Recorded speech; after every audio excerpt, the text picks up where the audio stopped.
नमस्कार. अनिल देशमुखांचा काळा बुरखा फाटला.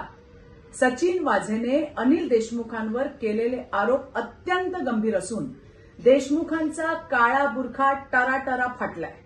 उद्धव ठाकरे यांचे सरकार सत्तेवर असताना पैसे मागितले जात होते असे सचिन वाझेने सांगून टाकलंय.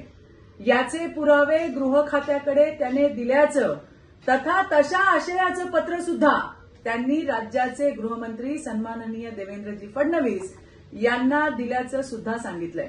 आमची मागणी आहे की याची सखोल चौकशी केली जावी. निलंबित असताना अनिल देशमुख यांनी पुन्हा नोकरीवर घेण्यासाठी आणि ते पैसे पवारांना देण्यासाठी 2 कोटी रुपये मागितले होते हे जनता विसरलेली नाही. सचिन वाझेविषयी बोलताना उद्धव ठाकरे यांनी भर सभागृहात त्याची पाठराखण केली होती.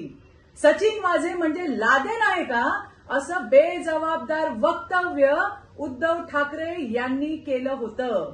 हे देखील सर्वश्रुत आहे, सगळ्यांना माहितीये. आज पुण्यामध्ये उद्धव ठाकरे यावर बोलतील का? महाराष्ट्रातील जनतेला या वसुली गँगची अधिकची माहिती देतील का? याची आम्ही वाट पाहतोय. धन्यवाद. जय हिंद, जय महाराष्ट्र.